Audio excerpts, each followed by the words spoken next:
Тэхён молча стоял перед сценой, его дыхание едва различимо проступало сквозь белую маску, закрывавшую половину лица. Красная кепка, низко надвинутая на глаза, не могла скрыть его пристального взгляда на огромную концертную сцену перед ним. Вокруг стадиона под бледным мадридским небом безостановочно работали рабочие, настраивая освещение, проверяя колонки и готовясь к ночи, которая вскоре войдет в историю. Позади него тихо стоял Чингук в темной шапке и черной маске, его взгляд был прикован к той же сцене. Они оба молчали. Стадион был все еще пуст, почти слишком тих, но воздух уже был пронизан предвкушением. Где-то вдали басы с финальной проверки звука эхом разносились по холодному вечернему ветру. Затем Чингук подошел чуть ближе, его глаза отражали гигантские огни над сценой. «Завтра вечером», — тихо сказал он, — «все это место станет фиолетовым». Тэхён слабо улыбнулся, не отрывая взгляда от стадиона. И впервые с момента прибытия в Мадрид до них наконец дошла реальность. Это был не просто очередной концерт. Это будет ночь, которую запомнит весь мир. Холодный вечерний воздух окутывал массивные стены стадиона Эйр Метрополитано в Эр-Рияде, пока Тэхён неподвижно стоял у входа, ведущего прямо на сцену. Красная кепка, низко надвинутая на глаза, закрывала половину его лица, а белые наушники на шее слегка покачивались каждый раз, когда ветер проносился по открытым коридорам стадиона. Перед ним сотни сотрудников продолжали двигаться по огромному полю, словно маленькие фигурки под океаном огней. Краны регулировали последние экраны сцены, камеры медленно вращались над подиумом, а яркие белые прожекторы освещали пустые места, ожидающие заполнения завтра вечером. Для кого-то другого стадион мог бы выглядеть недостроенным. Но для Тэхёна он уже казался живым. В нескольких шагах позади него тихо стоял Чингук, засунув обе руки в карманы своей огромной черной толстовки. Темная шапка, закрывавшая его волосы, почти слилась с начинающейся ночной темнотой Мадрида, оставив видимыми лишь его глаза в мягком свете стадионных прожекторов. Он молча наблюдал за Тэхёном, прежде чем перевести взгляд на сцену, бесконечно простирающуюся по центру поля. С этого расстояния вся конструкция казалась огромной, намного больше любой репетиционной сцены в Сеуле, и впервые с момента прибытия в Испанию реальность завтрашнего концерта наконец-то тяжело легла ему на грудь. Внезапно по пустому стадиону прокатился грохот басов, съемочная группа снова протестировала вступительную сцену. Вибрация эхом разносилась по каждому ряду сидений, отражаясь от бетонных стен и стальных перил, пока вся арена не задрожала. Чингук инстинктивно посмотрел вверх, в то время как Тэхён оставался неподвижным, его взгляд был устремлен вперед, словно он представлял, как будет звучать стадион, когда тысячи фанатов начнут петь вместе под этими огнями. Даже без зрителей атмосфера уже казалась ошеломляющей. Они пытаются разбудить весь город, тихо пробормотал Чингук под маской. Тэхён тихонько рассмеялся, едва слышно из-за музыки.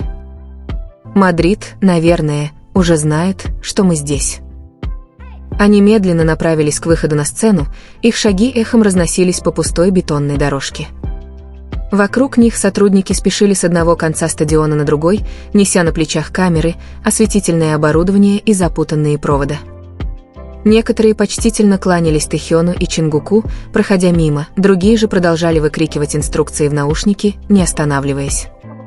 Чем глубже они заходили на арену, тем больше все становилось. Гигантские светодиодные экраны возвышались над ними, словно стены света, а подиум уходил далеко в пустые трибуны стадиона, словно дорога, ведущая прямо в завтрашний ночной хаос. Когда они наконец достигли края сценической платформы, Тэхён полностью остановился. Он медленно поднял голову к бесконечным рядам сидений, поднимающимся все выше и выше в темноту, окружающую стадион. Завтра каждое из этих сидений исчезнет под морем фиолетовых светящихся палочек. Фанаты из разных стран, разных языков, с разными жизнями, все собрались вместе по одной и той же причине. Одна только эта мысль сделала тишину вокруг него еще тяжелее, чем прежде. Не говоря ни слова, Чингук первым вышел на сцену. Его кроссовки мягко отдавались эхом по черным панелям пола, когда он повернулся и протянул руку Тэхёну с дразнящей улыбкой, скрытой под маской. «Ты собираешься стоять здесь вечно?» Тэхён тихо закатил глаза, прежде чем взять Чингука за руку и подняться на сцену рядом с ним. В тот момент, когда они оба оказались под огромными прожекторами, атмосфера полностью изменилась. Отсюда стадион больше не казалось, все было далеко. Оно окружало их со всех сторон, огромное, удушающее и прекрасное одновременно. Несколько секунд они не двигались. Они просто стояли рядом, глядя на пустые места, пока холодный ветер проносился по огромной арене. Даже с такого расстояния звук был безошибочно узнаваем. Чингук тут же направился к краю сцены, внимательно прислушиваясь к отдаленным крикам, которые становились все громче в ночном воздухе.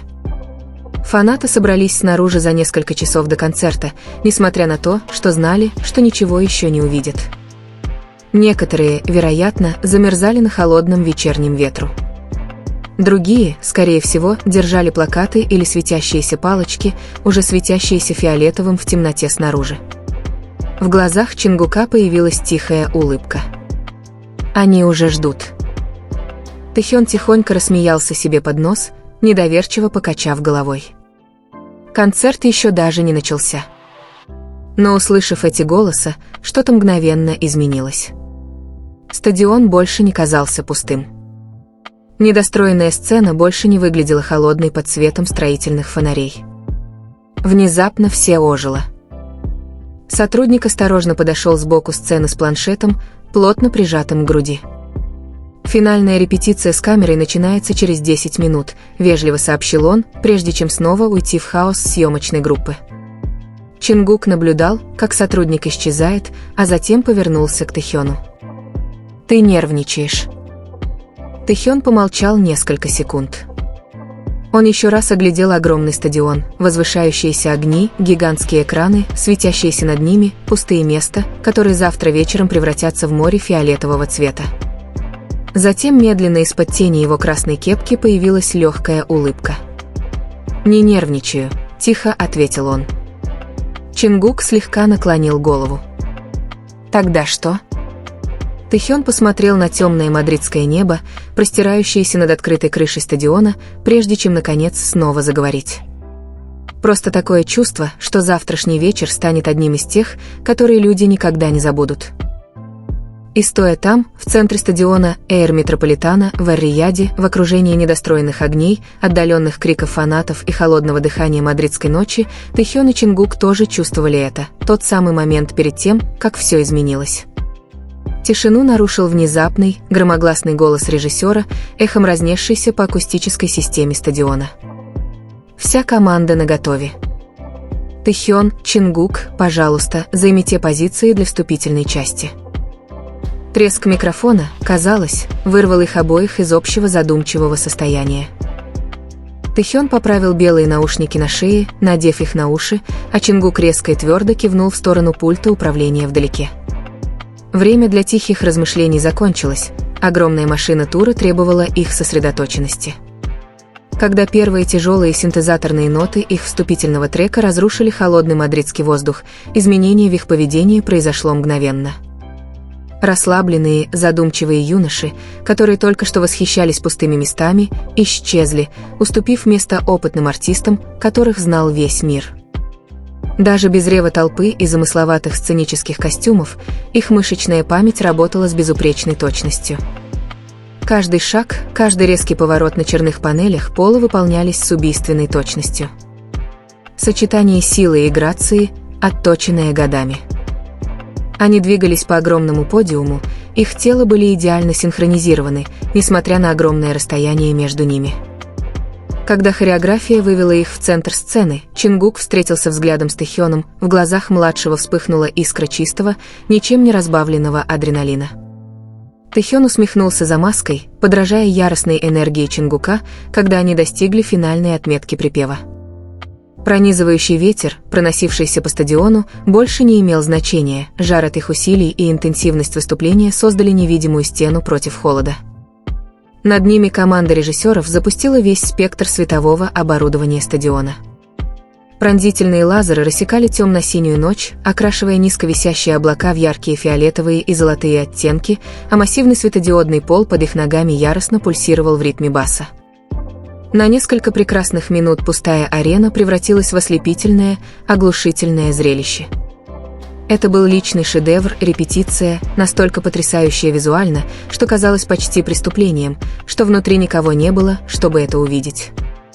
Музыка наконец оборвалась, оставив после себя звенящую тишину, которую быстро заполнил звук их тяжелого дыхания. Тэхён полностью снял маску, глубоко вдохнув свежий испанский воздух, а Чингук положил руки на колени, довольная улыбка растянулась по его слегка покрасневшему лицу. Стадион снова затих, но атмосфера необратимо изменилась. Тяжелое ожидание, которое было раньше, превратилось в жужжащую, электрическую энергию, наполняющую воздух вокруг них. «Да», — выдохнул Чингук, выпрямляясь и вытирая капельку пота со лба. Он посмотрел на Тэхёна, его темные глаза отражали остаточное свечение сценических мониторов. «Мы готовы». Между ними не было необходимости в громких заявлениях или долгих речах. В этом единственном общем взгляде читалось десятилетие невысказанного взаимопонимания, триумфы, усталость и непоколебимая уверенность в том, что когда завтра наконец погаснет свет, они преподнесут нечто поистине волшебное.